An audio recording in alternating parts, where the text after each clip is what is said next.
Hello everyone, hello students. This is me Singer Jai Kishan, and one time more again I am present here to teach you voice chapter today. In fact, I will teach you today present imperfect tense and its active and passive forms. Okay, so come on, let's start. But before starting, you are most welcome to my YouTube channel. Come on, let's start. तो आज जो मैं आप लोगों को present imperfect tense का active to passive का form पढ़ाऊंगा इस क्लास में, और हिंदी टू इंग्लिश का फॉर्मेशन होगा। ओके, तो चलिए देखिए, प्रेजेंट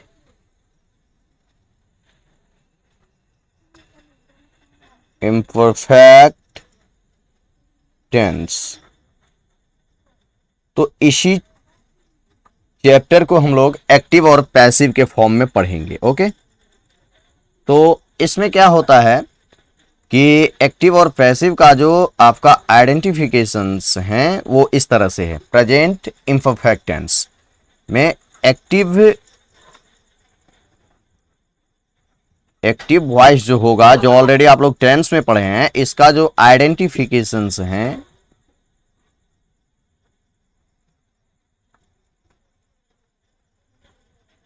ये जो आइडेंटिफिकेशंस आप देख रहे हैं, ये इसका आइडेंटिफिकेशन आई मीन इसकी जो पहचान होती है वो पहचान होती है at the end of the verb. कहने का मतलब है क्रिया के अंत में। आप हिंदी सेंटेंस को कैसे आइडेंटिफाई कीजिएगा कि ये सेंटेंस एक्टिव फॉर्म में है या पैसिव फॉर्म में है। तो इसको आइडेंटिफाई करने के लिए ये जो प्रेजेंट इम्परफेक्ट टेंस का आइडेंटिफिकेशन एक्टिव में होता है वो होता है क्रिया के अंत में। क्रिया के अंत में क्या इसका आइडेंटिफिकेशन होता है, इसको आप लोग देखिए। इसका आइडेंटिफिकेशन इस तरह से है, ये रहा है, ये रही है, रहे हैं। ये ऑलरेडी आप लोग टेंस में पढ़े हैं, तो ये एक्टिव फॉर्म टेंस का ही पार्ट होता है और पैसिव फॉर्म भी टेंस का ही पार्ट है। तो एक्टिव और पैसिव होने के कारण इसे वॉइस का नाम दे दिया गया। ओके, रहा है, रही है, रहे हैं, रहा हूं, ये सारे आइडेंटिफिकेशन जो आप देख रहे हैं ये एक्टिव के हैं। ओके, एक्टिव के। तो अब इसी टेंस में क्या होता है कि पैसिव जो होता है, पैसिव का आइडेंटिफिकेशन कैसे होगा वो देखिए। पैसिव का आइडेंटिफिकेशन है at the end of the verb, यानी इसको समझिए क्रिया के अंत में क्या लगा रहेगा। ये हिंदी टू इंग्लिश का चैप्टर चल रहा है, इसीलिए हिंदी टू इंग्लिश में मैं आप लोगों को बता रहा हूं, इसको सीखिए, इससे लिटरेचर स्ट्रांग होगा। ओके, तो आइडेंटिफिकेशन जो प्रेजेंट इम्परफेक्ट टेंस में ये पैसिव का होता है वो इस तरह से होता है, क्रिया के अंत में या जा रहा है। ओके, ये पैसिव का आइडेंटिफिकेशन है इस टेंस में। ई जा रही है, ये जो देख रहे हैं ये पैसिव का है। आ जा रहा है, ई जा रही है, ये सारे पीवी के आइडेंटिफिकेशन है। ओके, तो ये जो आप एक्टिव और पैसिव दोनों ही का आप यहां पर आइडेंटिफिकेशंस को दिमाग में बैठा लीजिए, आप इजी तरीके से सेंटेंस को इंग्लिश में कन्वर्ट कर लीजिएगा। तो चलिए अब एक्टिव और पैसिव फॉर्म में हम इसके स्ट्रक्चर को देखेंगे कि इसका स्ट्रक्चर क्या होता है। ओके, तो प्रेजेंट इम्परफेक्ट टेंस में ये आइडेंटिफिकेशंस को आपने देखा, अब इसके स्ट्रक्चर को देखिए। तो एक्टिव वॉइस का जो स्ट्रक्चर होगा वो होगा subject plus is am are plus fourth form of the verb I mean V4 and at last object. Okay, ये एक्टिव वॉइस का आपका स्ट्रक्चर है, एक्टिव का। अब इसी में पैसिव वॉइस का जो स्ट्रक्चर होगा वो इस तरह से होगा, subject plus is am are, उसके बाद आपको बीइंग ऐड करना है। ओके, और V3 एंड एट लास्ट आपको ऑब्जेक्ट इनपुट कर देना है। तो इस तरह से ये आपका पैसिव का स्ट्रक्चर होगा। तो एक्टिव कहने का मतलब है कि आप एक्टिव में वर्ब के फॉर्म को देखिए कि एक्टिव में क्या होगा। जैसे पढ़ रहा है, मतलब कोई अपने से काम को कर रहा है, तो at the end of the verb क्या है, रहा है। तो ये एक्टिव फॉर्म को इंडिकेट करता है ये वर्ब, यानी ये वर्ब जो है एक्टिव मोड को मॉडिफाई कर रहा है, तो ये एक्टिव में है। अब यही वर्ब पैसिव में भी जा सकता है। कैसे जाएगा? अब मान लीजिए हम एक वर्ब आपको दे रहे हैं, पढ़ाया जा रहा है। अब कोई खुद नहीं पढ़ रहा है, किसी के द्वारा किसी को पढ़ाया जा रहा है। ठीक है। अब यहां पर या जा रहा है, इसको ध्यान से देख लीजिए, तो ये आपके पैसिव का आइडेंटिफिकेशन है। ओके, तो पैसिव के आइडेंटिफिकेशंस में से एक आइडेंटिफिकेशन यहां है, तो ये वर्ब जो है एक्टिव का होगा। अगर ऐसे आइडेंटिफिकेशंस रहेंगे किसी वर्ब के एट लास्ट, तो आपको इस स्ट्रक्चर पर उसे सॉल्व करना है। ओके, अगर एक्टिव मोड में रहेगा तो आपके सामने ये स्ट्रक्चर है, इस पर आप सॉल्व कीजिएगा। चलिए, तो अब इस पर रिलेटेड हम सेंटेंस को सॉल्व करने जा रहे हैं। ओके, ध्यान से देखिए। तो अब इसमें क्या है कि एक्टिव और पैसिव के सेंटेंस को मैं यहां अब लिख रहा हूं। चलिए देखिए, आप सेंटेंस को खुद से आइडेंटिफाई कीजिए कि एक्टिव लिख रहे हैं या पैसिव। अब जैसे मैं आपको कहूं, आज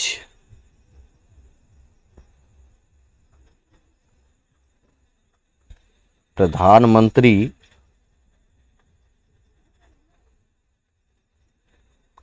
लंदन जा रहे हैं। तो जा रहे हैं ये वर्ब है आपका, रहे हैं यहां से आप देख लीजिए, ये है क्या, एक्टिव है। ठीक है, आज ये एक टाइमिंग है, और टाइमिंग ऑलवेज एट फर्स्ट या एट लास्ट इंग्लिश में लिखा जाता है। तो सेंटेंस के शुरू में इसको लिख सकते हैं या एट लास्ट लिख सकते हैं। तो ये जो वर्ब है आपका, ये वर्ब फॉर्म आपका एक्टिव का है। तो एक्टिव के स्ट्रक्चर पर बनाइएगा, ये वाला स्ट्रक्चर आप यहां से चलिए, तो इसमें सब्जेक्ट कौन है, whom about we are talking about prime minister, so the prime minister will be subject here in this sentence. Okay, the prime minister, ये आपका क्या हुआ, सब्जेक्ट कैंसिल आउट हो गया, प्राइम मिनिस्टर एक, so you have to use here is, then select out fourth form of the verb, जा रहे हैं, going। अब कहां पर जा रहे हैं, लंदन के तरफ वो मूव कर रहे हैं। तो लंदन के तरफ, किसी डायरेक्शन के तरफ वो अगर जा रहे हैं, तो उसके बिफोर आपको टू प्रीपोजिशन ऐड करना है, टू लंदन। ओके, और है आज। तो ये जो टाइमिंग देख रहे हैं, टाइमिंग को एट लास्ट आप इनपुट कर दीजिए। Your sentence has been completed here. तो अब एक्टिव का सेंटेंस है, ये एक्टिव के स्ट्रक्चर पर हमने इसे सॉल्व किया। अब दूसरा सेंटेंस देखिए, ये एक्टिव है या पैसिव है, आप खुद से डिसाइड कीजिए। इससे मैं आपको कहूं, मुकदमे की सुनवाई की जा रही है, आप यहां से डिसाइड कीजिए। इसके आइडेंटिफिकेशन से आप सेंटेंस को पहचानिए कि ई जा रही है, ये है कैसा, ये है एक्चुअली आपका पैसिव है ना, प्रेजेंट इम्परफेक्ट टेंस का पैसिव है ये सेंटेंस, और ये वर्ब पैसिव फॉर्म में है। सुनवाई खुद नहीं हो रही, सुनवाई की जा रही है किसी के द्वारा, आई मीन जज के द्वारा। तो चलिए यहां पर सुनवाई की जा रही है, ये तो रहा वर्ब, ये रहा आपका आइडेंटिफिकेशन, ये रहा आपका वर्ब, और वर्ब के बैक है काके की, इसको कर दीजिए कैंसिल आउट। अब मुकदमे की, तो मुकदमा as you know the case या ट्रायल, ठीक है। अब यहां पर मुकदमे मैंने बोला है बट ये सिंगुलर फॉर्म में है, तो इसके साथ आपको यूज करना है इज। पैसिव का अगर स्ट्रक्चर देखिएगा तो ऊपर देखिए subject plus is am are, जो आपके सामने यहां पर सब्जेक्ट के फॉर्म में आ गया है ये केस, तो ये सब्जेक्ट हो गया। इज एम आर यहां से ऑलरेडी आपका आ चुका है, तो ये कैंसिल आउट। अब क्या बीइंग को ऐड करना है, जैसे ही आप बीइंग को यहां से ऐड कीजिएगा आपका क्या कैंसिल आउट हो जाएगा, ये आइडेंटिफिकेशन यहां से कैंसिल आउट हो जाएगा। उसके बाद third form of the verb को यहां से सेलेक्ट आउट कर लीजिए, सुनवाई करना। तो सुनवाई करना एच यू नो की हियर होता है, तो हेयर्ड हो जाएगा, हेयर्ड हो जाएगा। तो ये यहां पर सेंटेंस आपका पैसिव कंप्लीट हो गया। अब इसमें मीडियम नहीं है, मतलब किसके द्वारा काम हुआ वो लिखा हुआ नहीं है, तो लिखना नहीं है, यहां तक में ही सेंटेंस कंप्लीट हो चुका है। अब दूसरा सेंटेंस देखिए। अब दूसरा सेंटेंस मैं यहां पर ले रहा हूं, उसको देखिए आप। जैसे मैं बताऊं कि इस बैंक में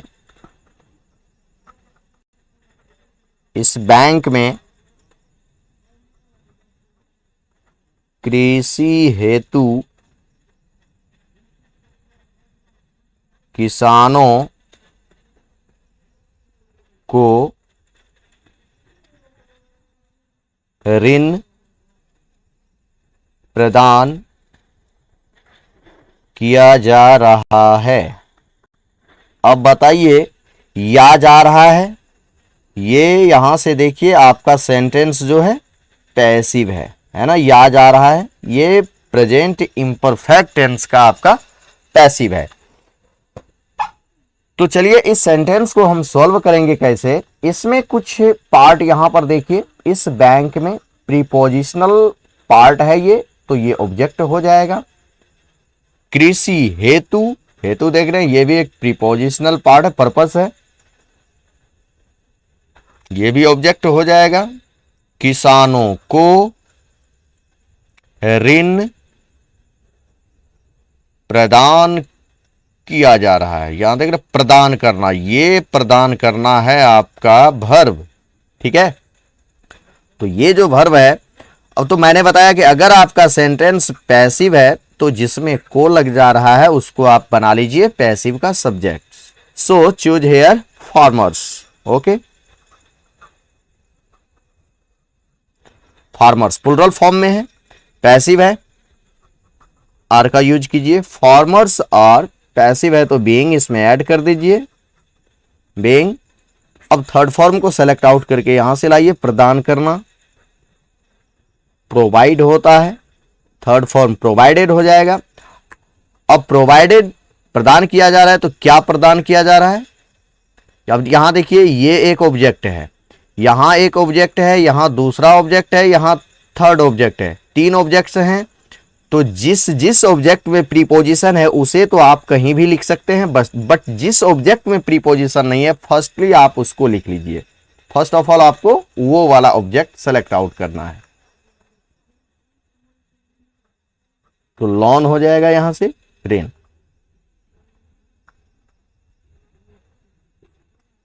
कृषि हेतु इस बैंक में, यहां देख रहे हैं दो दो ऑब्जेक्ट्स हैं, आप किसी को भी ले आ सकते हैं यहां पर। तो फार्मर्स और बैंक प्रोवाइडेड लॉन। अब इस बैंक में इसी को आप पहले ले आइए, कोई दिक्कत नहीं है। इन दिस बैंक, अब कृषि हेतु तो फॉर, कृषि का एज यू नो फार्मिंग।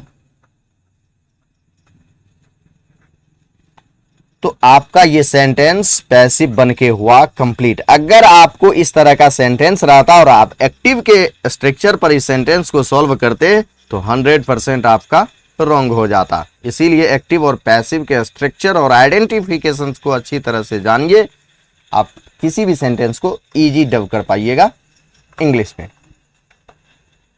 तो चलिए अगला सेंटेंस लेते हैं।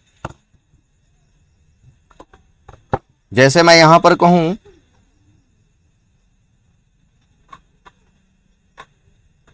थर्ड फोर्थ नंबर में देखिए, जैसे पूरे हिंदुस्तान में, पूरे हिंदुस्तान में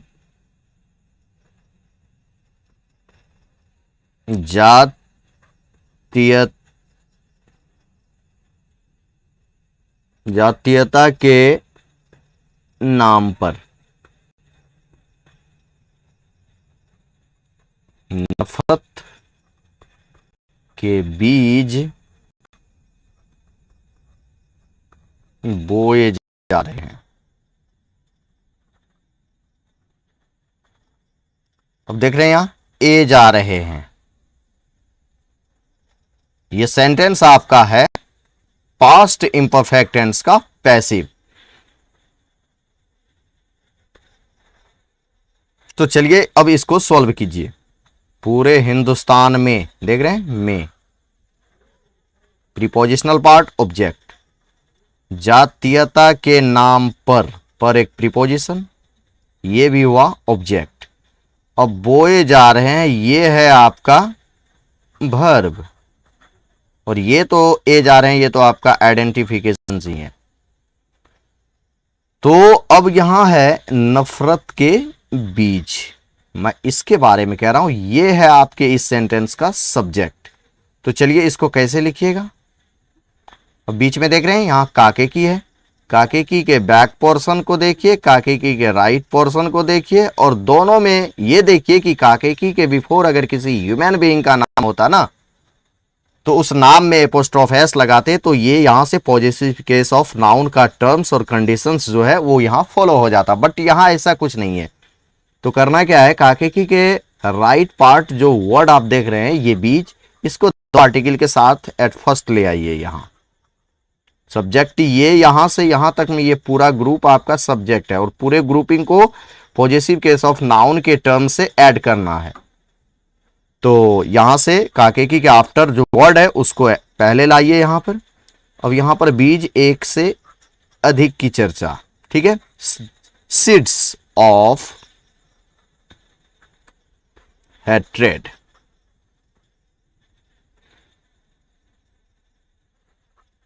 हैट्रेड, ठीक है।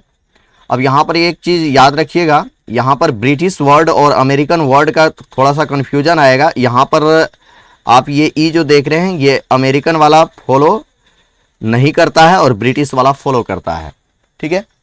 अब आगे क्या है, नफरत के बीज, यहां तक में आप सब्जेक्ट को सेलेक्ट आउट कर चुके हैं, ठीक है, आपका सब्जेक्ट आ चुका है। अब यहां पर देखिए सीड से एक से अधिक है, तो आपको करना क्या है, आर का यूज करना है, ठीक है। पैसिव है तो यहां से आपको बीइंग ऐड करना है। तो आप पहुंचे हैं subject plus EJMR plus being plus V3, V3 यहां से देखिए बोना, सोस यू सोन हो जाएगा, ठीक है। अब जातीयता के नाम पर, अब जातीयता के नाम पर, इसमें पर प्रीपोजिशन है, प्रीपोजिशन ऑलवेज फर्स्ट आता है, देन अनदर वर्ड आता है। तो जातीयता के नाम पर एट, ठीक है। अब जातीयता के नाम पर एट, अब काकेकी के राइट पार्ट जो ये वर्ड देख रहे हैं ना, इस वर्ड को द आर्टिकल के साथ लाइए, द नेम, फिर काकेकी के लिए लाइए ऑफ, जातीयता देख रहे हैं,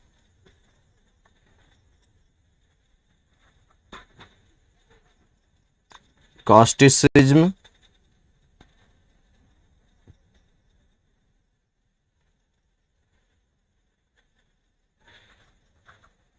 कास्टिसिज्म। अब पूरे हिंदुस्तान में, इन ऑल इंडिया भी लिख सकते हैं। तो इस तरह से यहां इसका नेक्स्ट पार्ट आपको यहां पर है, यहां देख लीजिए। तो इस तरह से आपका सेंटेंस कंप्लीट हो गया। The seeds of hatred are being sown at the name of casteism in all India. Okay, तो ये सेंटेंस कंप्लीट। अब एक थोड़ा सा बड़ा सा सेंटेंस ले रहा हूं, इस सेंटेंस को ध्यान से देखिए। जैसे है, मान लीजिए मैं आपसे कहूं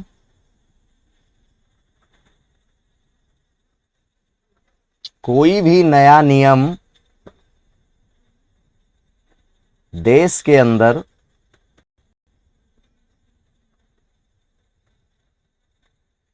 महंगाई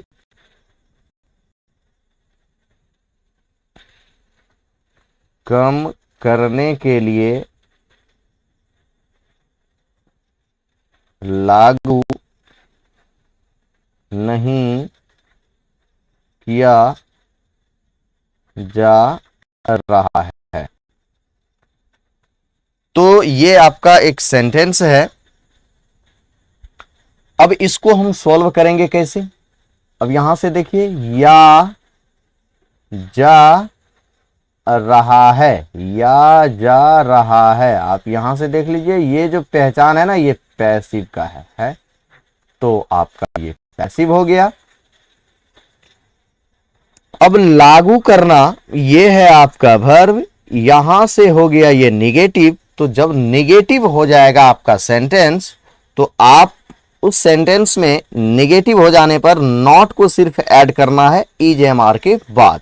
ठीक है, तो चलिए अब यहां पर है, कोई भी नया नियम देश के अंदर महंगाई कम करने के लिए, बहुत बड़ा है, तो देश के अंदर, ये देख रहे के अंदर, ये प्रीपोजिशनल पार्ट हो गया, तो सीधी बात है ये ऑब्जेक्ट के टर्म में जाएगा। अब कम करने के लिए, ये देख रहे हैं, ये एक दूसरा वर्ब हो गया जो इन्फिनेटिव फॉर्म में है, तो ये वर्ब भी ऑब्जेक्ट ही माना जाएगा, क्योंकि एक ही वर्ब मेन वर्ब होता है किसी भी सेंटेंस में। महंगाई, ये भी एक ऑब्जेक्ट हो गया। अब कोई भी नया नियम, ठीक है। अब यहां देख रहे हैं नहीं है लगा हुआ, आप समझिए कि यहां जो कोई भी देख रहे हैं ना, कोई भी, और यहां जो आप नहीं देख रहे हैं, तो कोई भी और नहीं, इन दोनों को मिला करके आप एक साथ लिखिएगा तो शुरू में ही सेंटेंस आपका नेगेटिव हो जाएगा। और इस कोई भी और नहीं के लिए नो एनी, नो एनी जैसे ही लिखे तो कोई भी नहीं का मीनिंग यहां से कट आउट हो गया, आपका सेंटेंस यही निगेटिव हो गया। नो एनी, नया नियम जो देख रहे हैं, न्यू रूल, ठीक है। यहां सिंगुलर फॉर्म में है रूल, और यहां पर तब करना क्या है, ई का यूज कर दीजिए। पैसिव है तो आप बीइंग कर दीजिए। अब V3 को ले आइए, लागू करना, अप्लाई होता है, अप्लाइड हो जाएगा। एक और वर्ब है इस मेन वर्ब के पीछे, तो ये इन्फिनेटिव वर्ब होगा। किसी भी सेंटेंस में मेन वर्ब के बैक कोई अनदर वर्ब होता है तो वो इन्फिनेटिव वर्ब होता है, उसको हमेशा आप टू लगा करके लिख दीजिए, टू। अब कम करना,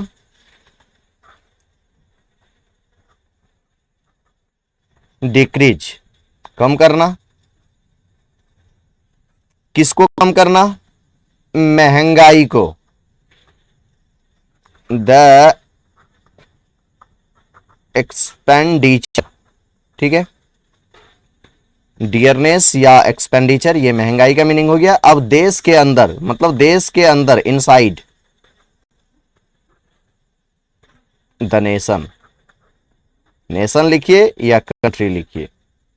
तो इस तरह से बड़े बड़े सेंटेंस को आप इजीली इंग्लिश में कन्वर्ट कर लीजिएगा, जब सारे रूल्स आप अच्छी तरह से समझ जाइएगा कि ऑब्जेक्ट कहां है, वर्ब कहां है, किसको पहले लाना है, कैसे लाना है, सारे टर्म्स को अच्छी तरह से देखिए। पिछले क्लासेस में मैंने आप लोगों को बार बार इस तरह कई ऐसे डिफिकल्ट सेंटेंस को मैंने सॉल्व किया है, तो आप बारीकी से देखिएगा तो आपको कोई भी सेंटेंस भारी नजर नहीं आएगा और इजीली उसे बना लीजिएगा। अब एक और सेंटेंस को यहां ध्यान से देखिए।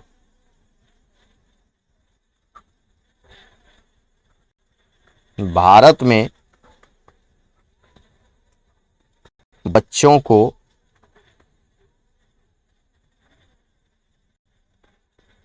प्राचीन इतिहास नहीं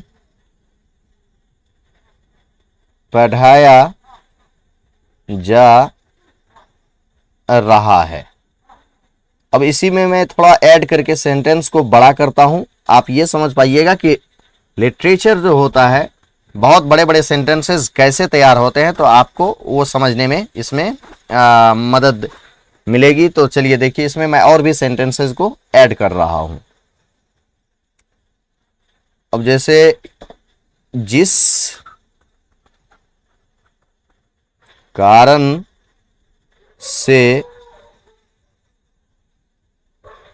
कारण से हम अपनी सभ्यता और संस्कृति गरिमा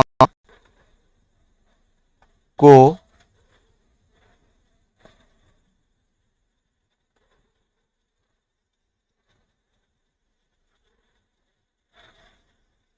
बर्बाद कर रहे हैं और यह ठीक बात नहीं है। तो एक लिटरल टाइप का सेंटेंस मैंने लिया है और इस लिटरल सेंटेंस को मैं सॉल्व करूंगा। तो इसको पहले समझिए कि इसको सॉल्व करने से पहले बच्चे कंफ्यूज्ड हो जाते हैं कि जैसे ही वो सेंटेंसेस देखता है कि थोड़ा सा बड़ा हो गया, बस उसे भारी सा लगता है। ऐसा कुछ भी नहीं होता है। आप यहां नजर दौड़ाइए और ध्यान से देखिए, बिल्कुल इजी लगेगा आपको। आप यहां देखिए, या जा रहा है, आप सेंटेंस को पहले पहचानते जाइए। या जा रहा है, आप यहां से पहचान गए होंगे कि ये पैसिव का सेंटेंस। ओके, चलिए अब इसमें देखिए, ये पढ़ाया जा रहा है, ये तो आप समझ गए हैं कि यहाँ ये क्या है, ये वर्ब है। यहां से आप नहीं देख रहे हैं तो ये जो सेंटेंस है, ये कैसा सेंटेंस होगा, ये निगेटिव सेंटेंस है, यानी प्रेजेंट इम्परफेक्ट टेंस के पैसिव वॉइस का निगेटिव सेंटेंस है। ठीक है, अब यहां देखिए, भारत में प्रीपोजिशनल वर्ड आया है, ऑब्जेक्ट के पार्ट में जाएगा। बच्चों को पैसिव वॉइस का सेंटेंस है, को ऐड हो गया, इट मीन्स यही होगा सब्जेक्ट। भारत में ये है ऑब्जेक्ट, बच्चों को जिसमें ऐड हो जाए पैसिव में, वही सब्जेक्ट।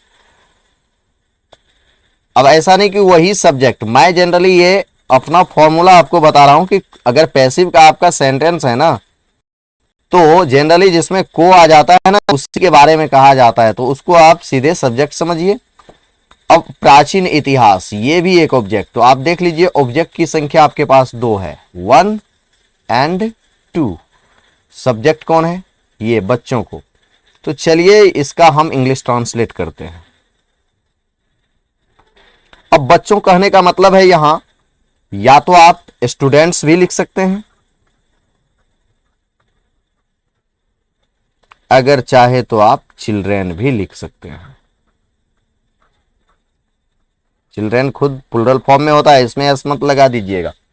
तो स्टूडेंट्स प्रेजेंट इम्परफेक्ट टेंस का पैसिव है और यहां स्टूडेंट्स मोर देन वन है, तो इसमें आपको ऐड करना है आर।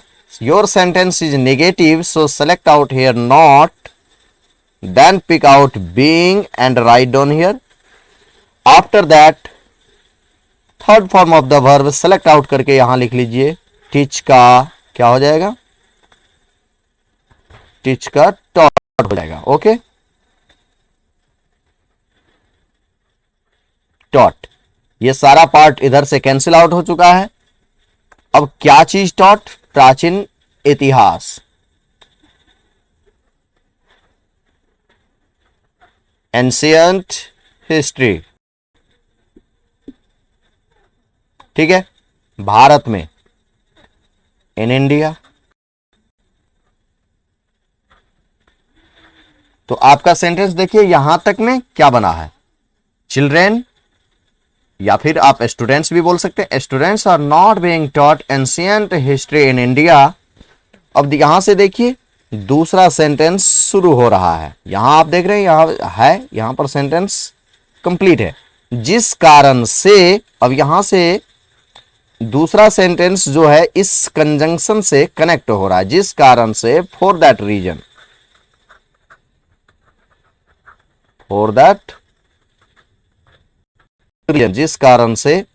अब इधर देखिए हम अपनी सभ्यता और संस्कृति की गरिमा को बर्बाद कर रहे हैं, यहां तक में आपका यहां सेंटेंस कंप्लीट हो रहा है। तो पहले इसको सॉल्व कीजिए, इसका सब्जेक्ट कौन है, हम, तो यहां लाइए वी, और टेंस कौन सा है, रहे हैं, प्रेजेंट इम्परफेक्ट टेंस ही है, प्रेजेंट इम्परफेक्ट टेंस ही है, तो वी के अकॉर्डिंग क्या यूज करना है, आर। ओके, एक्टिव फॉर्म में है, वी आर, अब बर्बाद कर रहे हैं, एज यू नो डिस्ट्रॉय,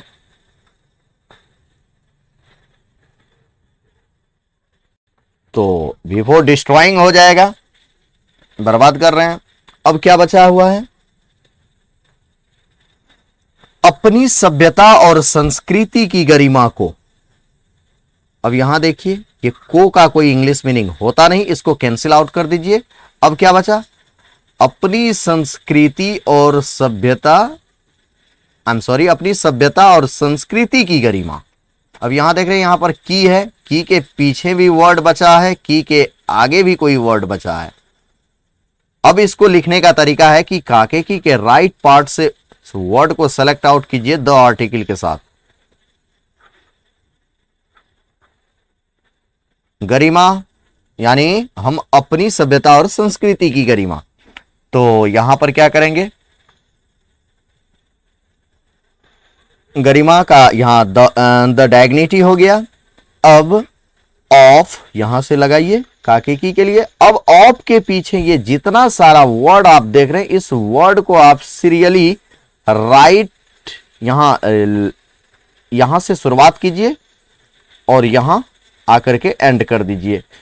तो अपनी, अपनी देख रहे हैं, अपना अपनी का मीनिंग जो है अकॉर्डिंग टू सब्जेक्ट होता है। सब्जेक्ट अगर वी है तो यहां अपनी का मीनिंग आवर हो जाएगा, सब्जेक्ट अगर आई होता तो अपना अपनी का मीनिंग माई हो जाता। तो अपनी का मीनिंग यहां पर आवर हो गया। सभ्यता और संस्कृति, तो इसको लिख दीजिए सभ्यता, as you know civilisation, civilisation and, और का मीनिंग हो गया संस्कृति, कल्चर। ये यहां से सेंटेंस आपका कंप्लीट। अब इधर देखिए एक और पार्ट इधर से शुरू हो रहा है, जो और नामक कंजंक्शन से दूसरा सेंटेंस कनेक्ट हो रहा है। यहां तो और के लिए ऐड कर दीजिए एंड, यह ठीक बात नहीं है, यह ठीक बात नहीं है को एक ही लाइन में समझिए, it's not fair, it's not fair. तो अब आपका सेंटेंस बन करके हो गया कंप्लीट। तो इसको ऐसे समझिए, students are not being taught ancient history in India, for that reason we are destroying the dignity of our civilisation and culture and it's not fair. It's तो ये देख रहे हैं यहां पर एक्चुअली मैंने लिखा है इट इज, उसी का शॉर्ट फॉर्म है इट्स। ओके, तो अब यहां तक में क्या है कि आपने जो कुछ भी देखा ये थोड़ा सा बड़ा बड़ा सेंटेंस था। अगर मान लीजिए छोटे टाइप का सेंटेंस आपको दे दिया जाए, जैसे मैं आपको कहूं कुछ नहीं किया जा रहा है, किया जा रहा है, मैं क्या कर सकता हूं। तो ये जो आपका सेंटेंस है, ये यहां तक में एक सेंटेंस कंप्लीट है। तो कुछ नहीं किया जा रहा है, या जा रहा है, देख रहे हैं यहां से आपका सेंटेंस हो चुका है पैसिव। तो अगर ये सेंटेंस आपका पैसिव है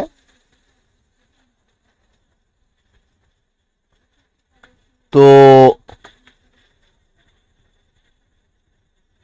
ओके, या जा रहा है, देख रहे हैं, यहां से या जा रहा है, ये आपका पैसिव है। ये करना जो देख रहे हैं यही है आपका वर्ब। अब कुछ नहीं, किसी भी सेंटेंस में या तो सब्जेक्ट होता है या ऑब्जेक्ट होता है, तो इस सेंटेंस में सब्जेक्ट कोई और है नहीं, तो कुछ नहीं के बारे में ही कह रहे हैं, किया जा रहा है। तो कुछ नहीं का वन वर्ड क्या होगा, नथिंग, और नथिंग के साथ क्या होगा, इज। नथिंग इज पैसिव है, बीइंग को ऐड कर लीजिए, नथिंग इज बीइंग। करना का थर्ड फॉर्म डन लीजिए, nothing is being done. Okay, तो यहां पर एक सेंटेंस आपका कंप्लीट। अब इधर है मैं क्या कर सकता हूं, तो अब यहां बीच में देख रहे हैं क्या, तो ये क्वेश्चन वर्ड स्टार्ट हो गया, व्हाट को यहां बीच में लाइए, इसमें मॉडल वर्ब का यूज किया गया है, तो आई के अकॉर्डिंग हो जाएगा सकना का मीनिंग कैन। तो यहां पर व्हाट के आफ्टर आपको कैन लिखना, what can, then pick out subject, I होगा डू, क्वेश्चन मार्क लगाइए। और यहां तक आप लोग इसको सीखने का प्रयास कीजिए।